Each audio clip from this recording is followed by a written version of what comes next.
함께 기도하심으로 주일 예배를 시작하겠습니다. 하늘이 하나님의 영광을 선포하고 궁창이 그의 손으로 하신 일을 나타내는도다. 그의 소리가 온 땅에 통하고 그의 말씀이 세상 끝까지 이르도다. 하나님이 해를 위하여 하늘에 장막을 베푸셨도다. 나의 반석이시요 나의 구속자이신 여호와여, 내 입의 말과 마음의 묵상이 주님 앞에 연락되기를 원하나이다. 사랑과 은혜가 많으신 하나님, 언제나 변함없이 저들을 사랑해 주시고 지켜 보호하여 주심을 감사드립니다. 이스라엘 백성들이 성전을 빼앗기고 눈물을 흘리며 성전을 향해 엎드려 기도했던 간절함으로 오늘 이 예배를 드립니다. 우리의 예배를 받아 주옵소서. 우리 성도님들 어느 곳에 있든지 주님의 강한 손길로 저희들을 지켜 주시옵소서. 우리 성도님들 여러 가지 어려움 속에 있지만 그 어려움이 오히려 하나님을 더욱 열심히 섬기는 마음과 열정을 되찾는 기회가 되게 도와주시옵소서. 오늘도 예배를 통해 주시는 말씀을 듣게 하여 주시옵소서. 또한 그 말씀이 이 모든 어려움들을 이겨내는 능력의 말씀 되게 하여 주시옵소서. 예수님의 이름으로 기도드리옵나이다. 아멘. 다 함께 찬송 331장 찬송하시겠습니다.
사도신경을 고백하심으로 우리의 신앙을 함께 고백하시겠습니다. 나는 전능하신 아버지 하나님 전지의 창조주를 믿습니다. 나는 그의 유일하신 아들 우리 주 예수 그리스도를 믿습니다. 그는 성령으로 잉태되어 동정녀 마리아에게서 나시고 본디오 빌라도에게 고난을 받아 십자가에 못 박혀 죽으시고 장사된 지 사흘 만에 죽은 자 가운데서 다시 살아나셨으며 하늘에 오르시어 전능하신 아버지 하나님 우편에 앉아 계시다가 거기로부터 살아있는 자와 죽은 자를 심판하러 오십니다. 나는 성령을 믿으며 거룩한 공교회와 성도의 교제와 죄를 용서받는 것과 몸의 부활과 영생을 믿습니다. 아멘. 하나님께서 오늘 우리에게 주시는 말씀은 창세기 13장 8절에서 10절의 말씀입니다. 창세기 13장 8절에서 10절의 말씀을 함께 한 목소리로 봉독합니다. 함께 봉독합니다. 아브라함이 롯에게 이르되 우리는 한 친족이라 나나 너나 내 목자나 서로 다투게 하지 말자. 내 앞에 온 땅이 있지 아니하냐. 나를 떠나가라. 내가 좌하면 나는 우하겠고 내가 우하면 나는 좌하리라. 이에 롯이 눈을 들어 요단 지역을 바라본즉 소알까지 온 땅에 물이 넉넉하니 여호와께서 소돔과 고모라 멸하시기 전이었으므로 여호와의 동산 같고 애굽 땅 같더라. 아멘. 할렐루야. 아멘.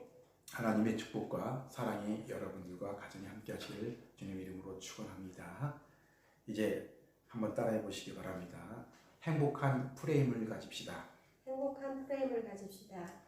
저는 여러분 모두가 세상 살면서 행복한 프레임을 가지고 살아갈 수 있는 여러분 되시기를 주님 이름으로 축원합니다. 말씀을 듣기 전에 우리 한번 비디오를 한번 봐주시기 바랍니다. 화면에 보이는 것이 무엇으로 보이는가? 숫자 13으로 보는 사람, 숫자 1과 3으로 보는 사람, 그리고 영문비로 보는 사람, 다양하다. 그러면 다음과 같으면 무엇으로 보이는가? 누구나 숫자 13으로 볼 것이다. 그리고 지금은 어떤가? 누구나 영문비로 볼 것이다. 다음 그림에는 똑같은 크기인 원이 두 개가 있다. 그럼 이렇게 볼 때 가운데 두 개의 원은 같은 크기로 보이는가? 먼저 보여준 글자에서 가로로 봤을 때는 옆에 있는 숫자들로 숫자 프레임이 생겨 숫자 13으로 보였고, 세로로 봤을 때는 위아래 영문 때문에 문자 프레임이 생겨 영문비로 보이게 되는 것이다. 두 번째는 원 주변에 있는 다른 크기의 원 프레임 때문에 상대적으로 크기가 다르게 보인다. 이와 같이 우리는 어떤 프레임으로 보느냐에 따라 같은 사물을 다르게 판단하게 된다. 오늘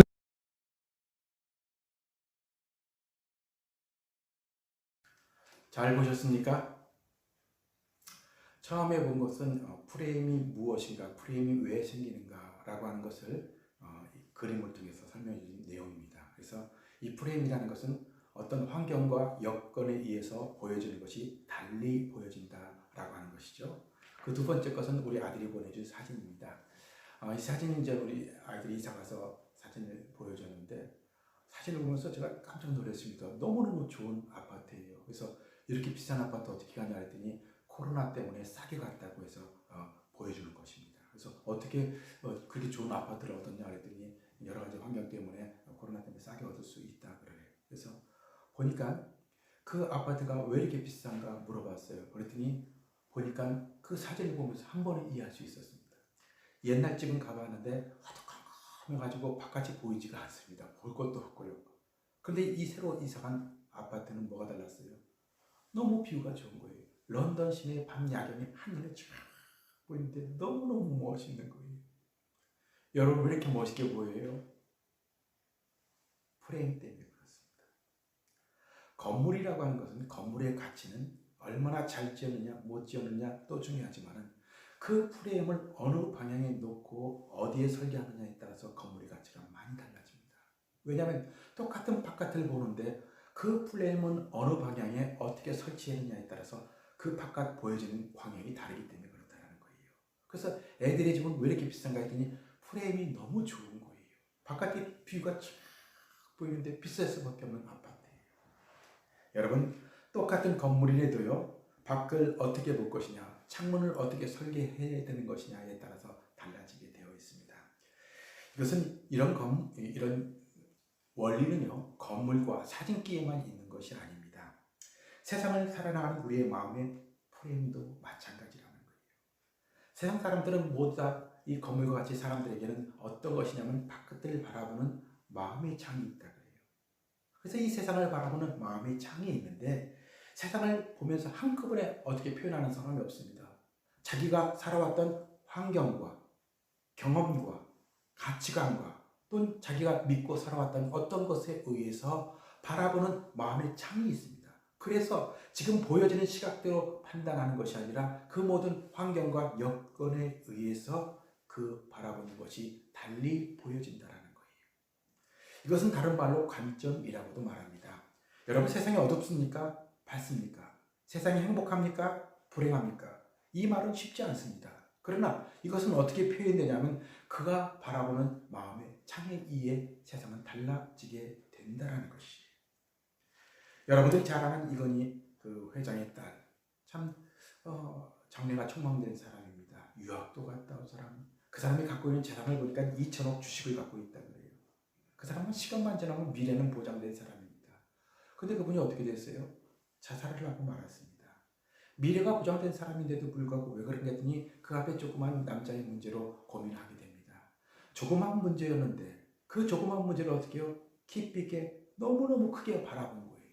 그 마음의 창에 온통 그 남자의 문제만 바라보다 보니까 자기가 갖고 있는 것, 자기가 어떤 행복한 것들, 그 모든 것들은 바라보지 못하고 자기는 불행한 사람이다. 결국은 그 우울증에서 세상을 이제 마무리하고 마게 됩니다.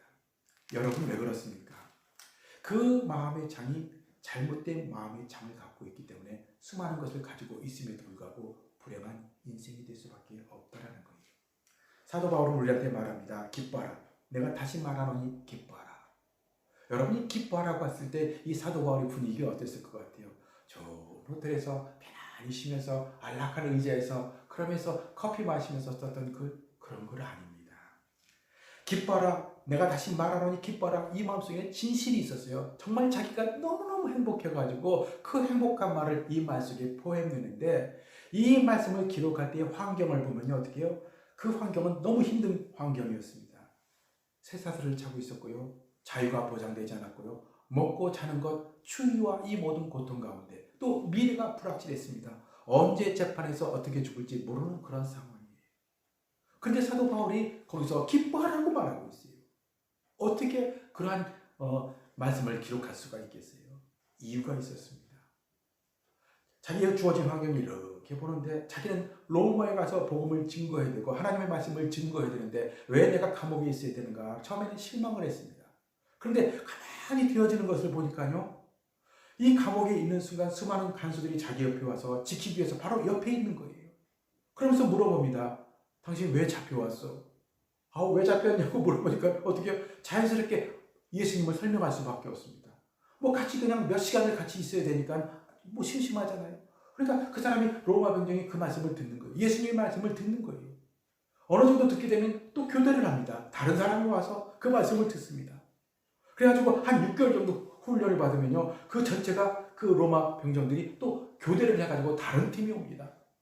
생각해보니까 제자 훈련 같잖아요. 성경 공부를 자연스럽게 시키는 거예요.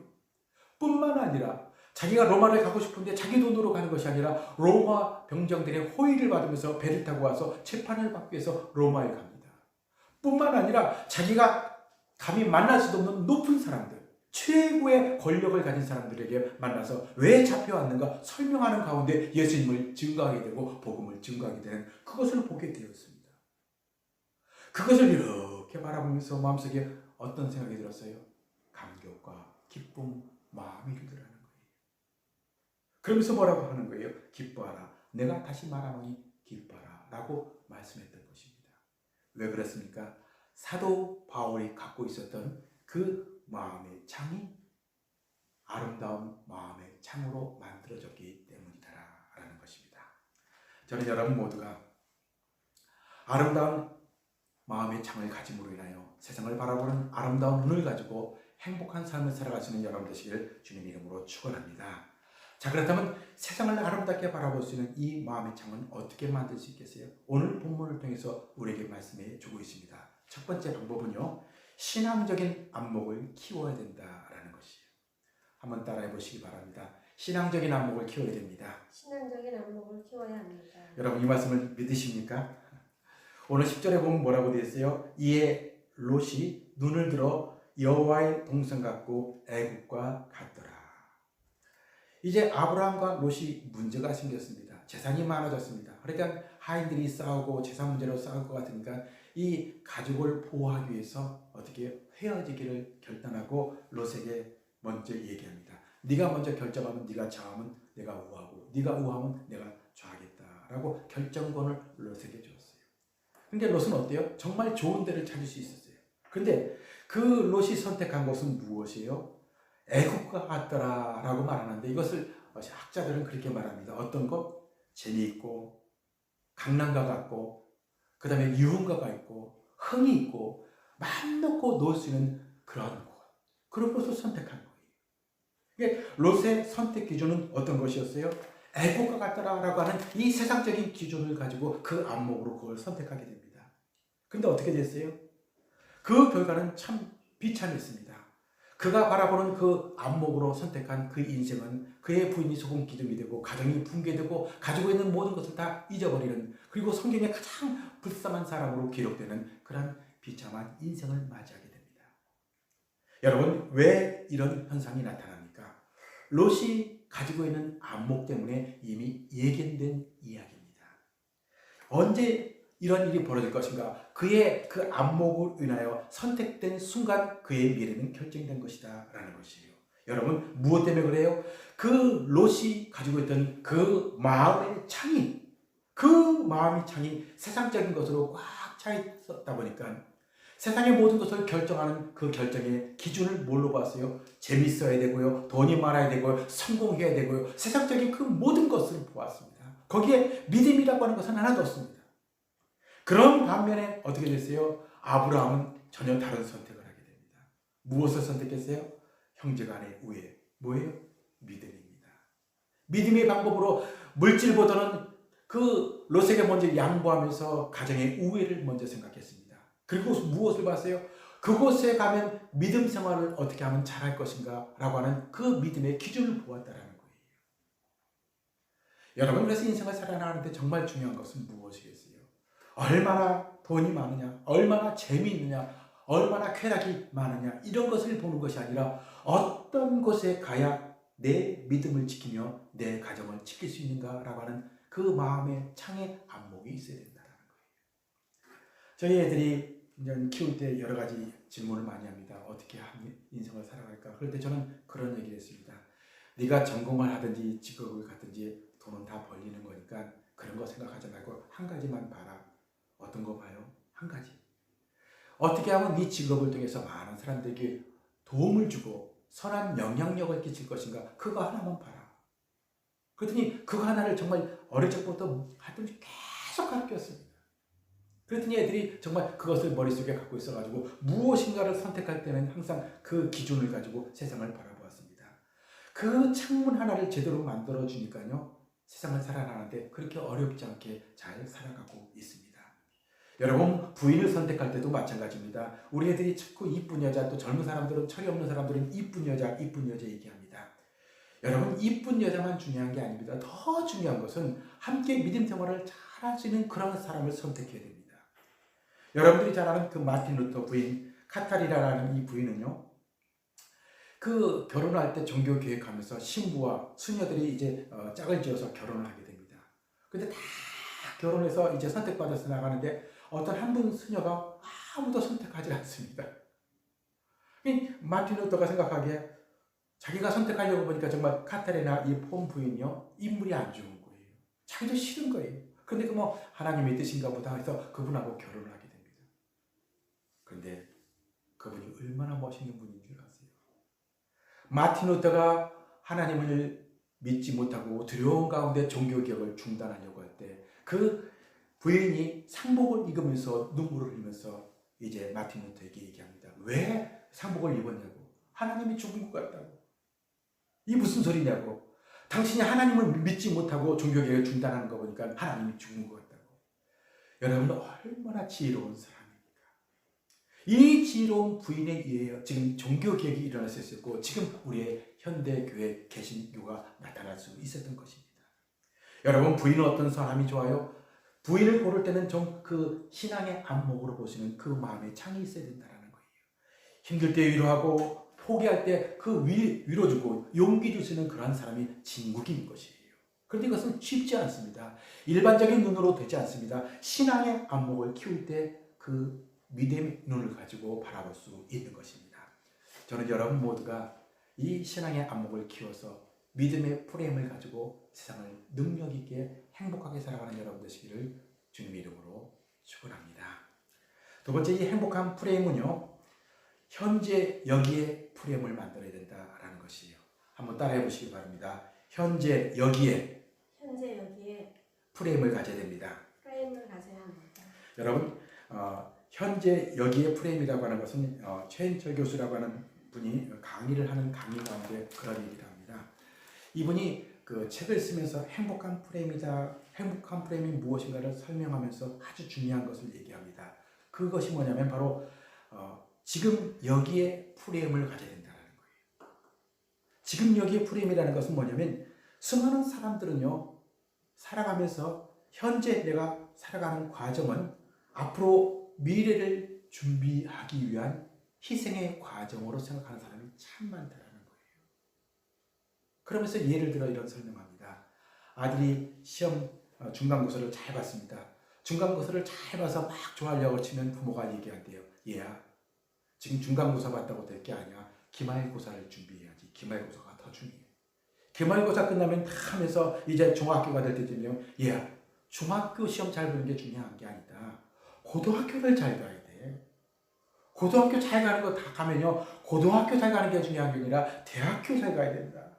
대학 들어가면 어떻습니까? 대학 들어가는 게 중요한 게 아니라 더 중요한 것은 취직을 잘 해야 된다. 취직에 다니는 그 젊을 때가 되면요, 그 젊을 때는 뭘 준비해요? 노후를 위해서 철저하게 준비하는 젊음이 됩니다. 노후가 되면 또 어때요? 쉴만 할 때쯤 되면 또 어떻게 해요? 손자, 손녀를 또 준비하면서 손자, 손녀의 미래를 위해서 또 그 할머니, 할아버지가 또 희생하는 거예요. 그러면서 그 얘기합니다. 사람들은 그러다 보니까 현재 소중한 현재의 상황에서 기뻐함을, 행복한 그 기회를 놓치고 산다라는 것입니다.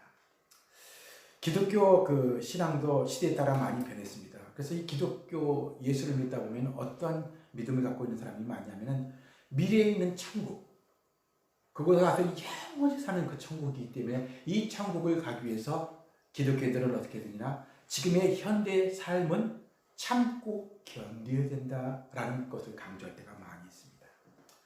이러한 경향은 우리 한국교회 교회사 속에서 나타나는 영향입니다. 왜냐하면 옛날 그 우리나라 초창기 예수 믿을 때는요, 우리나라가 너무 어려웠습니다. 암울했습니다. 그러니까 아무래도 어떻게 해요? 현재의 삶 속에서는 기쁨과 감동과 그런 것이 없어요.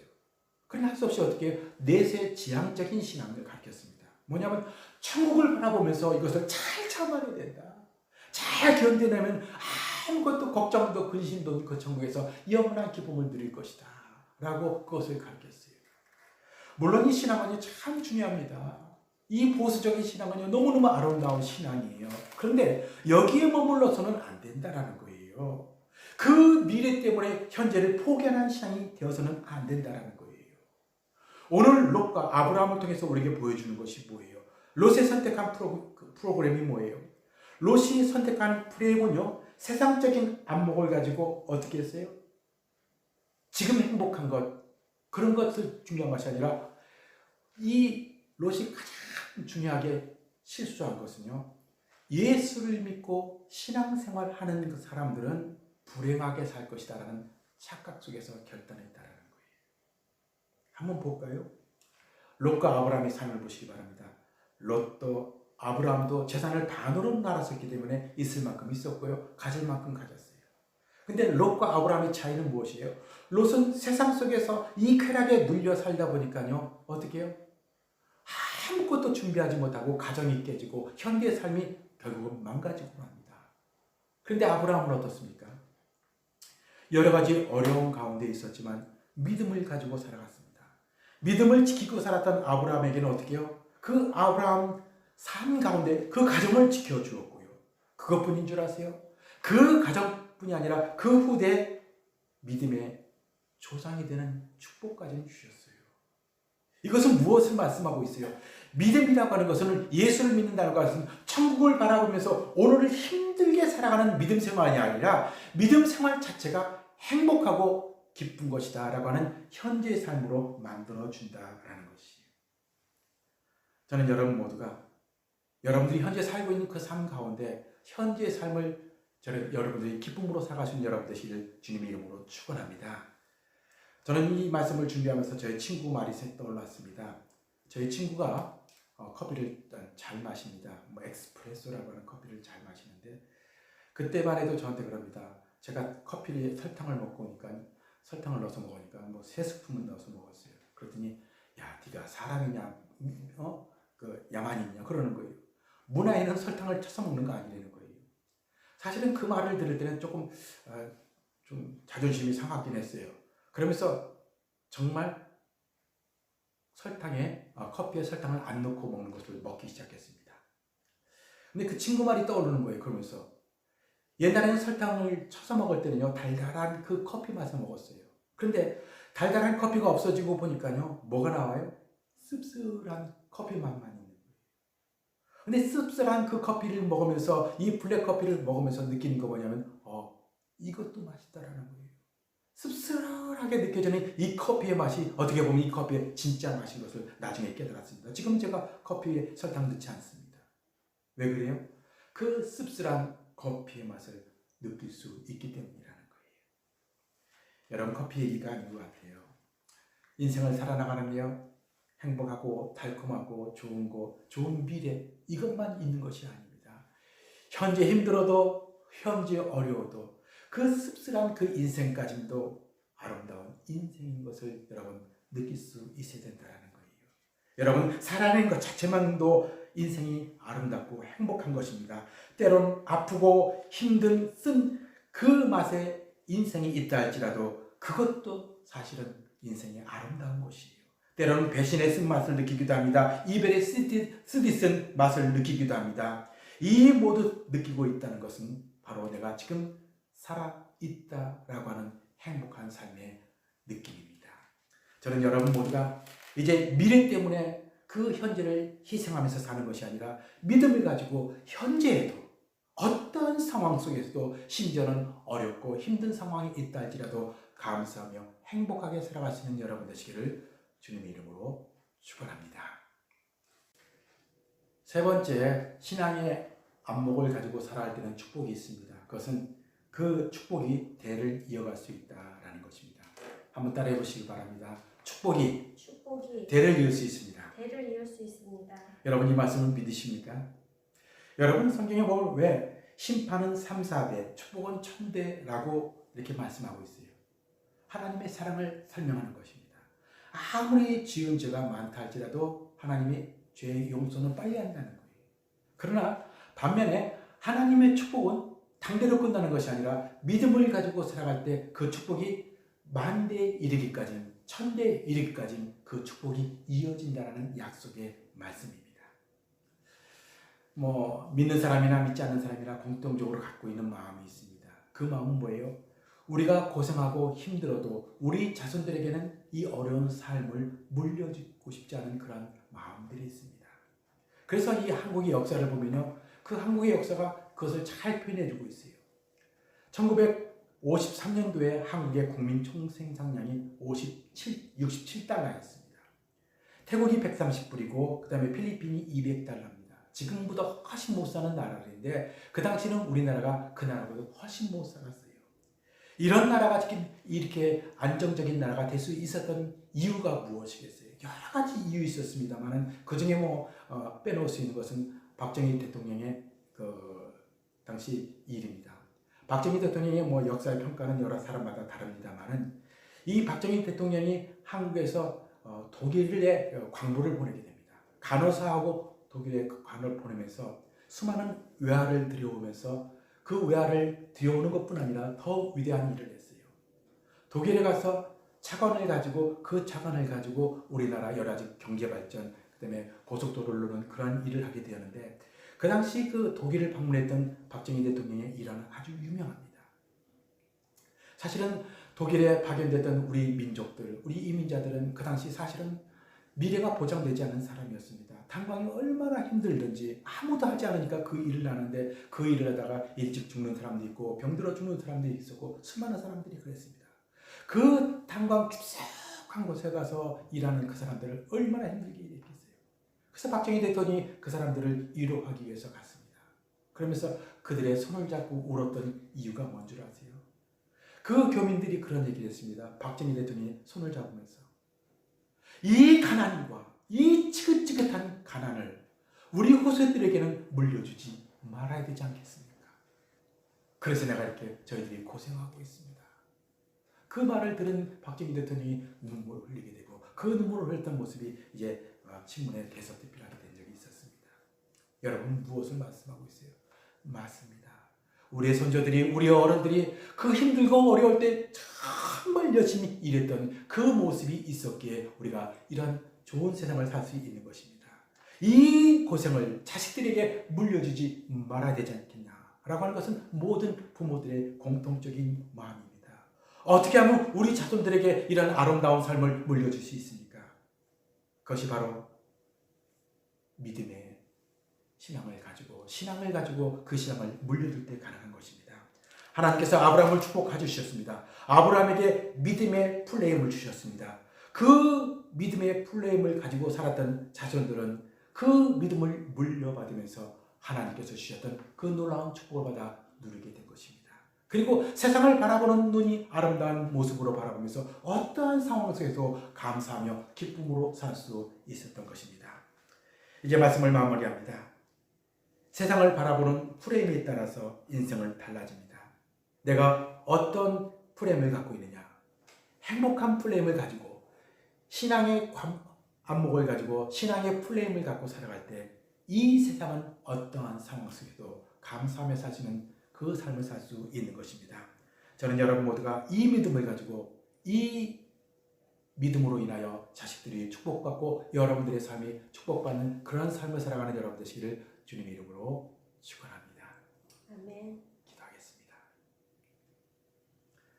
사랑과 은혜가 많으신 하나님, 오늘도 말씀을 통하여 이 세상을 어떻게 살아갈 것인가 말씀을 통해 깨달았습니다. 주님께서 주시는 행복한 플레임, 믿음의 플레임을 가지고 이 세상을 아름답게 살아가는 저희들에게 도와주시옵소서. 어떠한 어려움 속에서도 기쁨을 잊어버리지 않고 복된 삶을 살아가는 저희들에게 도와주시옵소서. 예수님 이름으로 기도드리옵나이다. 아멘. 말씀을 생각하시면서 찬송 546장 찬송하시겠습니다.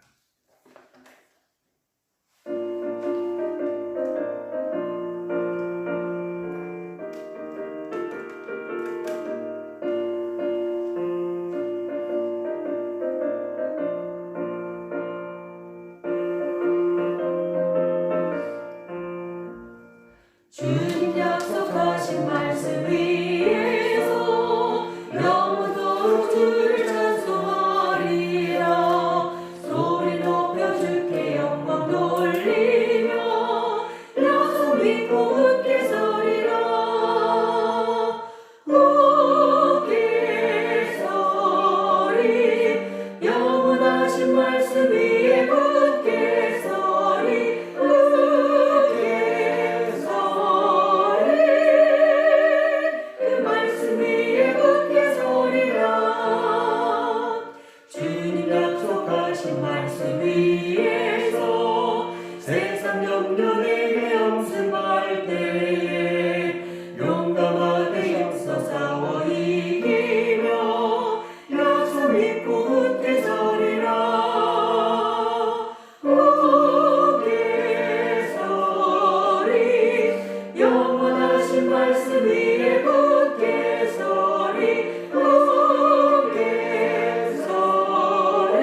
굳게 서리라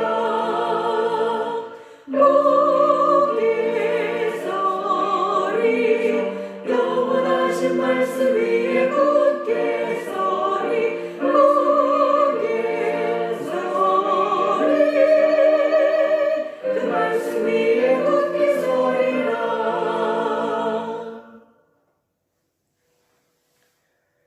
지금은 우리 구주의 예수 그리스도의 은혜와 아버지 하나님의 지극하신 사랑과 성령의 감화감동 충만 교통하신 은혜가 이제로부터 영원토록 함께 하옵시기를 간절히 축원하옵나이다. 아멘.